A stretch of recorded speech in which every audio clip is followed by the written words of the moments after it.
Welcome to Awesome Hardware, the live show that Paul and I do every single Tuesday at 5:30 p.m. Pacific time, right here on twitch.tv/awesomehardware, as well as our respective YouTube channels. Almost every single Tuesday. Almost every single Tuesday. Nice little asterisk there. But yeah, today the first half of the show is going to be streamed to my YouTube channel. That's Bitwit, and then in about half an hour or so, probably closer to 40 minutes usually, we're going to switch gears to Paul's channel, and you can find the link to that in my video description, or you can head to youtube.com/paulshardware. This is a fun, kind of light, casual tech news show. We like to give you the facts, give you some information, and have a couple drinks while we're at it, because life is too short to host a tech news show without alcohol.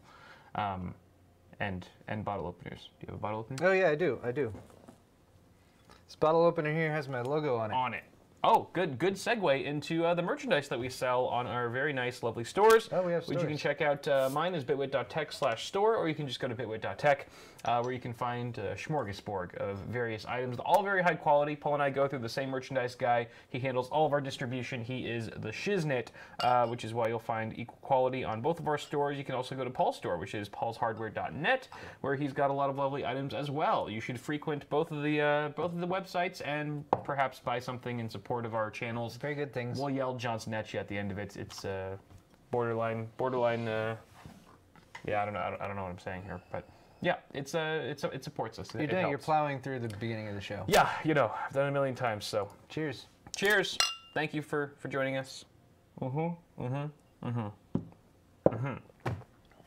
was another thing.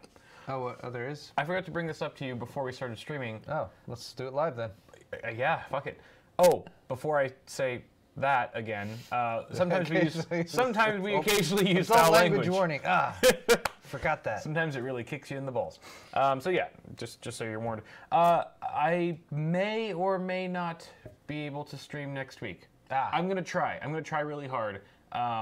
And if we do, it's probably going to be at your house again. Okay. Because I will be tearing apart the studio. Oh, the whole office is going to be disassembled, completely boxed up into little boxes, and then transported to the new house. So that will be my hell week next week.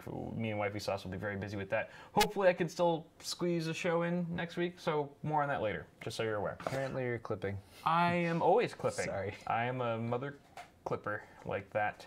Thank you for your super chat donations. Very appreciative, I'm very appreciative of those. I will be reading any messages attached to those lovely charitable causes at the end of the show when we do the after party. So thank you. Just keep giving us money. We'll get to you eventually. Our first news article here is a YouTube video, actually from a fellow tech tuber, Dave2D. He deals a lot with he's like a mobile expert. Does a lot of laptop, some smartphone reviews. But I saw this on Reddit. It was actually kind of trending on the hardware subreddit. And I thought it was a pretty good video, worth noting. He's talking about 2019 laptops and why you shouldn't buy them, specifically the gaming ones featuring RTX GPUs, which are, for the most part, like the Max-Q variants of the desktop equivalents.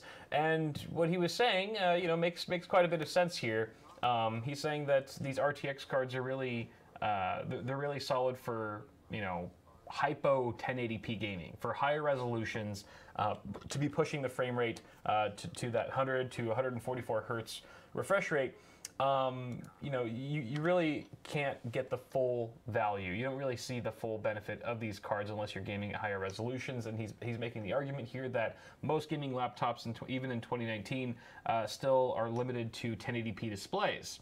A lot of them are also limited at 60 hertz, which is, I agree, a definite waste if you're getting like an RTX 2070 Max-Q in one of these. But there are some 1080p screens that go up to 100, 144 hertz. So, couldn't an RTX card lend itself nicely to those specs? That is true, yes, of course. His argument there is that there's already really, really good 10 series laptops on the market that can be had for a lot cheaper that also saturate the 1080p 144 hertz demands. And he's saying that the 10 series was just like a God's gift to mobile gamers when it came to laptops, and to the point where they're still good. They haven't really been showing their signs of age on these 1080p screens. So I thought it was kind of an interesting, quick little video. He's very precise with his videos. They're usually not terribly long, which means every every second is used carefully to get as much information in there. So feel free to check him out. Dave2D, I've had the privilege of talking to him once or twice at events and stuff, and he seems like a really cool guy. Makes some good content, so just thought I would announce this little PSA that he's brought to our attention. Anything, Paul? Moving on? No, I've been trying to fix the audio. We were clipping and now it's too quiet. You've been muted the whole time. No. Okay. I don't know. I don't know. I don't know. We don't know, guys. Give us a break. I tried to fix it before the show, but it didn't work. Computers are hard. All right. It's not like we're experts or anything. All right. So let's move on to the next article here from Tom's Hardware, chugging along. This is about the Asus ROG Dominus and the Xeon W3175X, which have both been listed online and with official prices and stuff too.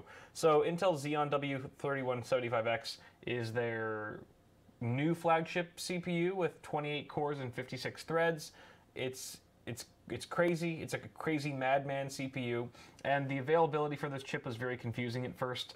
A lot of people were speculating that it would only be available through an SI or a system integrator or through OEM means. But then Intel confirmed a while back that no, we will be shipping a boxed retail unit that you could buy on store shelves. And so finally now we see our first glimpse of the 3175X on Newegg for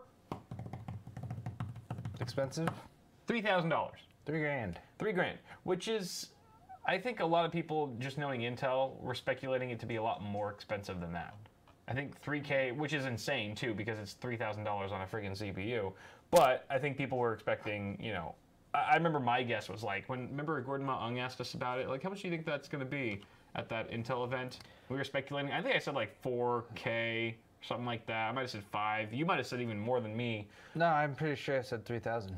I said, actually, Or you said 29. I said 29.99. 29.77. Yeah, sure. And I said the box would say "Power your creativity." We'll get that clip from Gordon. I called all this to back all of it up. This video evidence of it In no time. There's no way it got destroyed at the last minute. So it's also kind of interesting because this is the first time Intel's sort of rolling out their tuning protection or performance tuning protection plan, which is basically an additional warranty on top of the standard warranty that protects overclockers. So if you wanted to tune and tweak your chip and not potentially fry your $3,000 CPU without being able to replace it, then how much more? What? They don't say for this for the Xeon, but it ranges based on the chip. So I think $30 for a 7770K, and $150 for like a i9 7980XE. 7770K? That's what the article said. I guess people are still buying those. 77.